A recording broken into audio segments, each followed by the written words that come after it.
Okay. So good morning to everyone. First of all, I'm quite sure that you enjoyed this last evening with all these experimental studies, less in physical activity, but in nutrition and some desserts. And as you know, nutrition and physical activity is also well considered if you want to lose weight losses. So we definitely did it not yesterday, but I enjoyed it very much, and it gives me also a chance to thank you, President Balogh, for your kind invitation, and also for your staff members who worked for a couple of months with me to make my visit very pleasant, whether it is Susanna or Esther or Tamas and Sultan, so thank you very much. Well, the topic given to me was HEPA and looking about physical education and public health developments in Europe. And let me first state, of course, in the last 10 to 15 years, HEPA was predominantly implemented across Europe in local sport organizations, but particularly in schools. However, health support did not start only with the HEPA movement in the last 10, 15 years. We have a strong historical development and roots, and even in current vectors of physical education in Europe, health purposes is well covered. So I will briefly step into some historical to assure you that health has a long, almost 200 years history in the purpose and delivery of physical education across Europe. Nevertheless, the item of HEPA was driven by two essential forces, at least since 2000. The so-called crisis of physical education we have heard a lot yesterday, but also about the raising problem of the obesity epidemic. Joao referenced something. And the main part I will do as the last third step is to look briefly about reviews about effective criteria to increase health and well-being for children and adolescents at schools with PE and HEPA programs. And if you listen to the comments of the Commissioner Navracsics yesterday, evidence-based, proven effectiveness is now on the current agenda, also in promoting projects. So that is the final part I like to go to. So historical roots, for sure, there will be at least 4 main strengths of health support in different European physical education concepts. I mark this, what is promoting health, in green.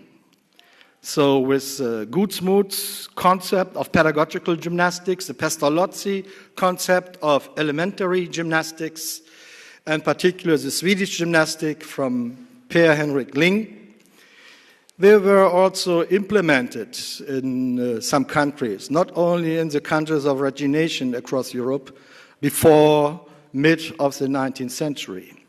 And this guy, Klias, second line left, he did a combination, in particular influenced France and the UK in his early days of 80-20s, 80-30s, with the concept of Gutsmuth and Pestalozzi. Nevertheless, after 1850s and up to the turn of the century, 19 into 20, 2 main strengths really dominated across Europe.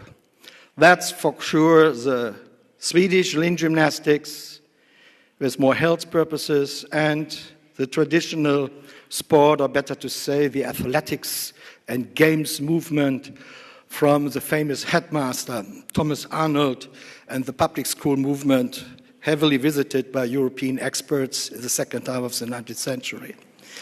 And if you see the adoption of the link system, not surprisingly, in the neighbor states of Sweden, Norway, Finland, very early, then it went down decade by decade, and finally it approached Portugal and Greece, about 1900, 1920, and Belgium. Belgium was something like an exchange point for Ling, because that was one of the earliest universities where you can graduate with a PhD degree in 1907, and it was dominated by the Swedish link system.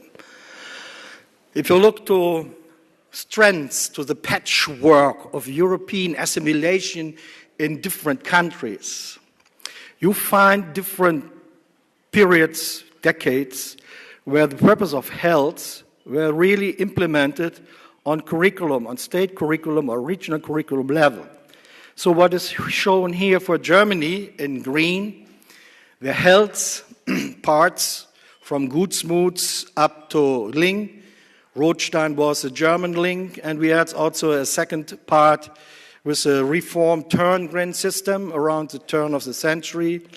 And what is very often overlooked is that with Knudsen and Book, just before World War I and after World War I by Book, have a strong European implementation, particularly in England, but also in Germany for regular school physical education. This trend, you can compare, not identical, but you compare for the trends of France, and even in England, you find periods of implementation of gymnastics, even German gymnastics, Swedish gymnastics, so even the beloved country of sports has a European dimension in assimilation of concepts, and I'm happy to say it just after the Brexit.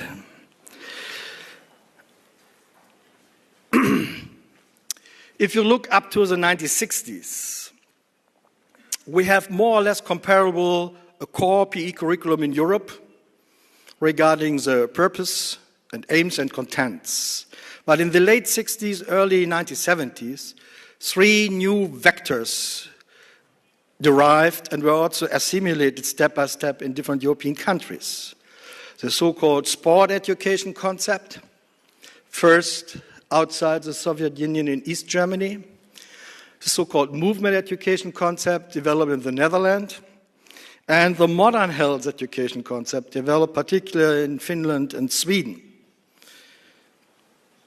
So there's the picture you see where these vectors derived, going straight up to the sport education, the GDR and the Federal Republic of Germany, but also France. So the main of the subject was l'éducation physique et sportive since 1967, and the movement development with the Netherlands, and particularly the health education. And as you see, now we have more between vectors development. For instance, in Sweden, they changed the name of the subject to idrott I hälsa. That means sport and health. That's important to know that sport and health have also a tradition for more than 40 years. And it's possible to have health impact also via sport education PE models. What about the crisis? I just mentioned that there are really the driving forces for HEPA in the last 10 to 15 years. Ken referred to the 3 worldwide reviews.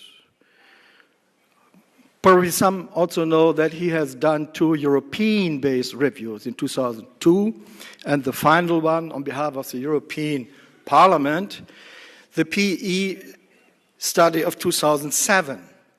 And if you look what was the status regarding the ranking of aims for health and active lifestyle in European PE curricula about 2004, 2005, you see that health and active lifestyle are ranked 3rd or 4th. So they were not at the top of the list at that time. However, and that is an outcome of this study, in some parts of Europe, I quote on Ken, PE curricula are undergoing change with signs that its purpose and function are being redefined to accommodate a broader health-related active lifestyles and lifelong educational outcomes. So there's a new development, a new trend, at least since 2007. And I collected for some European countries, out of different sources published by him and his colleagues, just to say what is the state of the art of development. And as you see, it's no more only a crisis. It's an ambivalent development. Of course, we have reduced of time allotment in countries like Belgium, if you look to the data of 2013. Also in my country, Germany, there are time losses, and in some others. However, we also have some countries where it's more or less stable in terms of time allotment. There are, of course, quality changes. And that's another item why quality physical education is now also very popular. But in terms of data, there are some countries on a stable. Unfortunately, there are also some countries where we have an upgrade, more or less in time allotment. You know, Hungary is one of the leading countries with regular 5 hours of PE curricula. There's a Danish trend since 2 years of the new law. They calculated daily physical activities in breaks, between breaks, and particularly in after-school programs, up to 45 to 60 minutes, just to cover the law, daily physical activities up to 45 minutes, Denmark.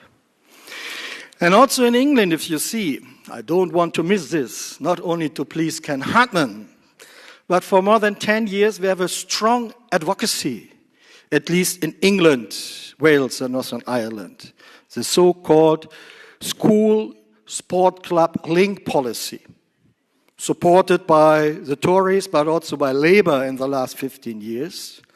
And there's definitely an increase in time allotment in England compared. So it's ambivalent. Increase, stable, decrease, that's a current feature. Nevertheless, a second force is the obesity crisis. And they just picked up some countries out of a almost brand new Lancet report of 2014. There's a big consortium. And I remind you what João yesterday said. If you look to Eastern European countries, there's a tremendous increase in the last 10 years. And if you compare the data for total overweight, which include obesity, and so obesity is a part of the total overweight, almost all countries are more than 20% prevalence. Hungary, UK, and particularly Slovenia. So the former East-West discrepancy has gone. And we have differences regarding boys and girls. Those data are for boys under the age of 20 and for girls as well. And you see there's still something to do, and I think HEPA has the strongest commitment by referring to those obesity epidemic, although there are also countries where it got stable. So Netherlands, pilot studies justify that you can go not only for the 0 level, João recommended, the target for 2025, 10% increase of physical activities, but 0 stable for obesity. I think that is a little bit too shy, and he told me the political reasons why. There are now studies where you can decrease obesity in the age of 6 to 10 to 3, 5, or even 10%. It depends on the cohort group and age group. A real turning point, as you know, in the same year of 2007, was a so-called white paper on sport. And the white paper on sport has the Pierre de Coubertin plan. And the core part of the Pierre de Coubertin plan was the announcement to have a European expert group working on the EU physical activity guidelines. These guidelines were put into practice by the European state sport ministers in sport in late 2008. And what is something new and give also a scientific push to HEPA is a so-called cross-sectoral strategy. So the 22 experts headed by Saltine, came from pedagogy, sociology, but particularly from health sector. And they agreed on 3 important sectors. Of course, health, sport, and education. And this recommendation has a strong chapter on education with some recommendations how to promote PE is written in letters and physical activity at school level. You know the story behind. When these guidelines were confirmed, there was a first support area. It starts in 2009 up to 2013 with the so-called preparatory actions in the field of sport by the European Commission. And in the first year, 2010-2011, they awarded 9 HEPA projects in this European action. And all the other documents have been referenced yesterday by Mr. Rinkowski and also by Joao Roch, all the documents after 2013. So no need to refer to in my talk. What about reviews about effective criteria? There is a variety for more than 10 years of so-called Cochrane database systematic reviews. And you see how it increased in timeline, but also in the records. Nevertheless, there's a very, very small, tiny acceptance of projects and papers who has been assessed as evidence-based. If you see the relations, due to time constraints, I can't go. It's also interesting to see the review of the review in historical steps. So I will refer to the Dobbins review. You see more than 60,000 papers were reviewed. There also exist many journal-based international reviews on school-based PE and HEPA interventions. Again, I will only refer one of the latest one of the Bemmelmans and co-authors of 2014. And finally, almost unknown in Europe on a broad scale, the worldwide reviews done in the United States by a research group and financed by the American Agency of Health Research and Quality. The Childhood Obesity Prevention Program's Comparative Effectiveness Review and meta-analysis, and in the obesity review, you have a short abstract of this almost 800 pages report with all the data and documentation. So what is Mr. Dobbins' Cochrane review? He looked, and the group looked, to school-based physical activity programs for the promotion of physical activity in children and adolescents, age 6 to 18. And the criteria they picked up for health benefits are, on the first level, the rate of moderate to vigorous physical activity, time spent on that, time or even reduced time spent on TV watching, screen time for sanitary activity. And on the second level, medical parameters like diastolic and systolic blood pressure, cholesterol level, BMI, VO2 max, and pulse rate. And as you see in the red part, only 44 studies were included due to this set of selection criteria. What are the main outcomes? I quote, "The evidence suggests that school-based physical activity interventions of longer duration may be needed to affect changes in duration and rate of physical activity and VO2 max strong amongst grade school children. The evidence also suggests that effective school-based intervention includes some combinations, and I repeat, some combinations of school curricula, printed educational materials, and educational sessions, physical activity special sessions, and community-based initiatives." What is with the review of Bemmelmans, where Joao also was included?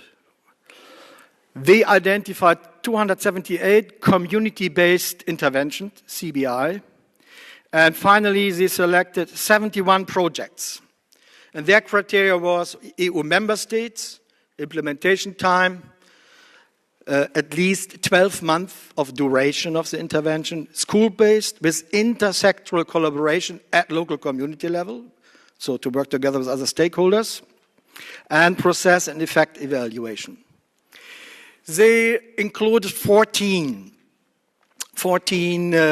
indicators for nutrition, for physical activity, and also for weight losses and any benefits in medical terms. And you see here, there are two well-known projects for overweight or obese children, and also two studies, the John Kirping study and the HCSC study. That was one study we did with the preparatory actions in 2010, 2011, which almost reach the range of criteria.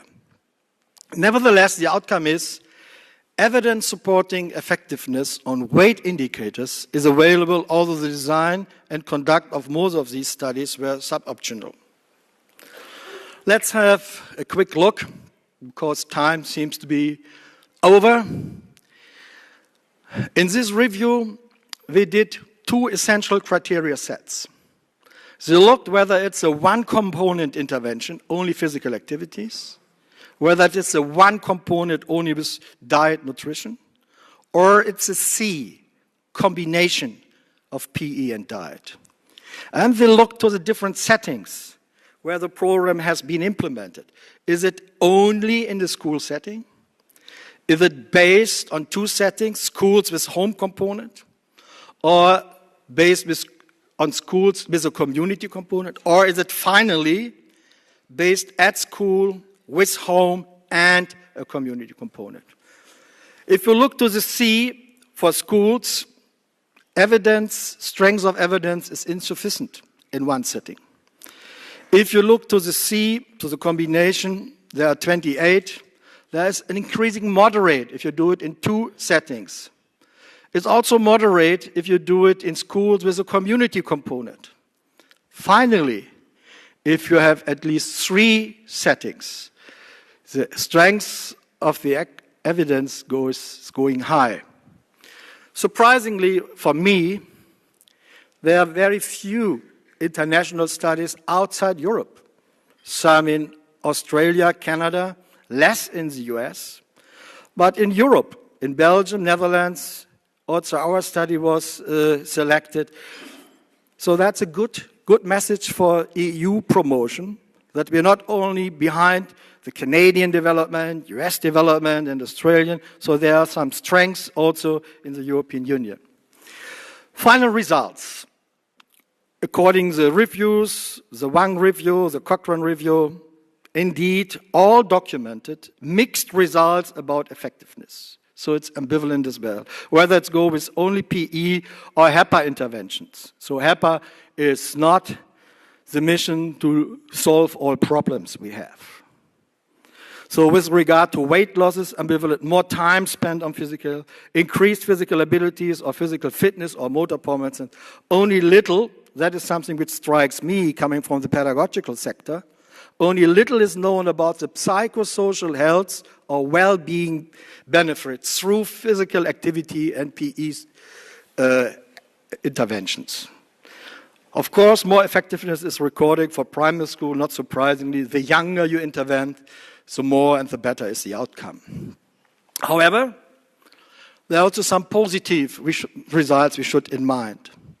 If you have, as the American review of review shows, multi-component design, that means more than PE, more than diet, cross-sectional approaches with out-of-school sector, having a local network of stakeholders, daily load of physical activity and PE lessons reaching up to 60 minutes, duration of an intervention, the longer, and at least 6 months is really a minimum in most of the studies, the more effective it is. And without parental involvement and support, and also volunteers from local sport clubs and helpers as nutrition experts in real school life, it's hardly to cope with the development. So the final result is there is more evidence given for multi-concepts with PE and multi-approaches extending physical education with extracurricular HEPA items in a community-based network where the school is the real center. Köszönöm. Thank you for your attention.